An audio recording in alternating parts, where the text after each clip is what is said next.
In this video, we're going to talk all about whether or not you can get your man to spiritually lead in your relationship. Hey girl, hey, how you doing? Probably one of the biggest things on your list of requirements is you want your man to be a spiritual leader. When you get married, you want your husband to take the reins of that spiritual leadership role, and you want him to just go, and you want to be like, yes, I will submit to that. I am ready for that. Like, let's chase God together. There is something about a man on fire that is just more attractive than anything else they can come at us with. But what happens when you're so deep into a serious relationship that all of a sudden your man who's on fire for God suddenly just loses his flames? Is there anything that you can do as his partner to perhaps reconnect him with God? There has to be something that you can do, right? Right? A lot of women ask this question. A lot of women think like, is there anything that I can do to bring him back to God? Is there anything that I can do to show him or encourage him to just become on fire for God? Like, what can I do? What can I do? And you guys are always thinking about you being the solution or being part of the help in the equation of him being reconnected to God. And I know that's probably your biggest desire is like, I want him to be on fire 24/7. 365, but you have to also understand that you are not the Holy Spirit. And so by you trying to get your dude to come back to God the way you want him to come back to God, that's playing a major interference with what the Holy Spirit is trying to do in his life. Everybody's walk is different. God is working in your man the same way he's working in you. And yeah, from the outside, it might seem like, oh, he's not praying with me anymore. He's not reading his Bible. He doesn't want to go to church. He's not as involved as he used to be. God is still in his life and God is still working in him. Just because you don't see it and just because it's not being done and handled the way you would prefer it to be does not mean that God is removed from the situation or that God is not at work within his heart. So as the girlfriend, as the wife, what can you do? What can you do? There has to be something. Of course, naturally, you're going to voice your concerns. Hey, you used to be like this. What happened? Help me understand where that went. You could easily offer suggestions. Hey, my church is doing this thing. You want to come with? I got this devotional for couples. It's the perfect thing for us. Do you want to read it with me? I really want us to pray together. Will you lead us in prayer? You want your man to lead. You want him to lead emotionally. You want him to lead spiritually. You want him to be the leader. And you're giving him plenty of space and opportunity to do that. But if you continuously tell him what you want without hearing out what he wants and why he's not going in that direction, do you honestly think he's going to lead you in that way? If you continuously press something that he is very adamant about staying distant with, you're probably going to repel him from that altogether. He's probably going to start avoiding the conversation, and that's going to cause a separation in you guys. Godly relationships are a triangle, with you guys both being at one side of the triangle. And the closer you guys get to God, the closer you guys get together. That intimacy, that spiritual intimacy that nobody else can have unless you guys are both chasing God. So if he's not chasing after God the way you are, there's always going to be a disconnect. Because again, we don't know what's going on in the heart. We don't know why somebody decided to fall back.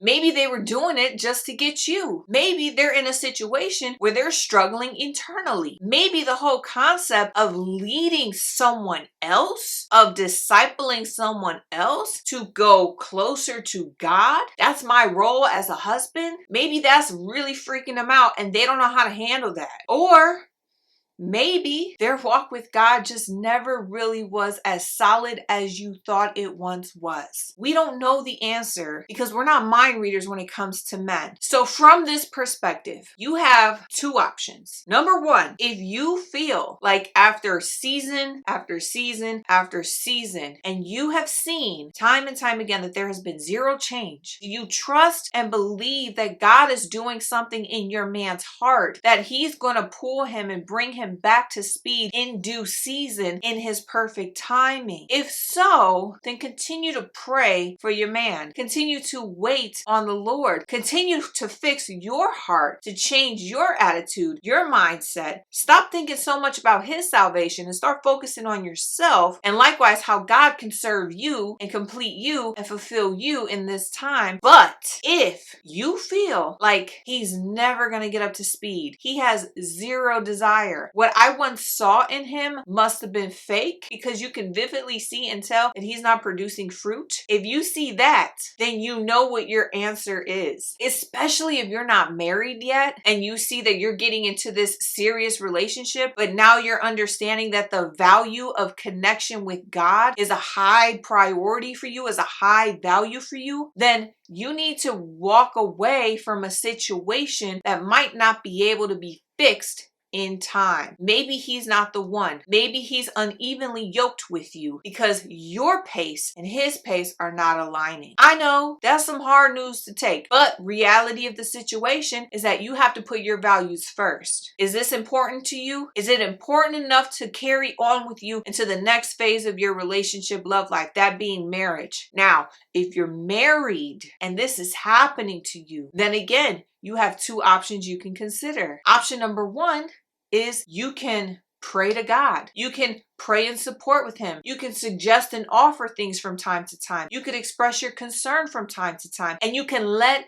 Holy Spirit lead. Because even though you want your husband to be the spiritual leader, Holy Spirit is still over him. And so if he's not where he needs to be, then that doesn't mean that you take the reins and you take control. No, that means you allow Holy Spirit to take the reins and cover you guys and work in him and minister to him to the point where you guys come together, unless Holy Spirit tells you to do otherwise. So it's time for you not to focus so much on him and his changing, but now it's time for you to focus on you and your changing, so that you could be crystal clear with what Holy Spirit is trying to tell you in this particular season. Now, if you feel in your heart that you have tried and tried and tried and nothing is happening, you've gone through counseling, you've done books, you've sought help, you've went to life groups, you've been praying, you've been fasting, you've done everything you spiritually could to help the situation, and again, there's no fruit, then sister girl, you need to decide to do what's best for you. All of this talk about should I stay, should I go, should I bring something up, should I stay quiet, should I just pray to myself, should I try to pray with him, what should I do? It's also confusing. I don't know what to do. If you're having this kind of moment right now after watching this video, then I want you to please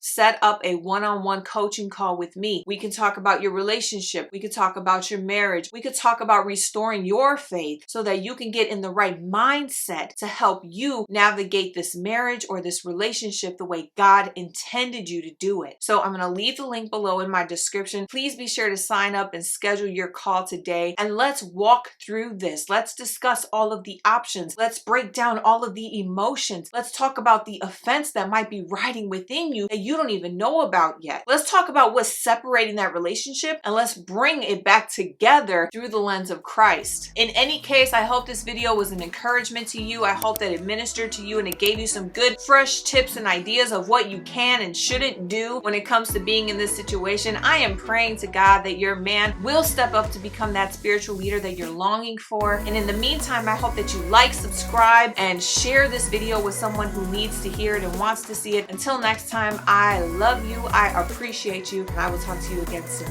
Bye-bye.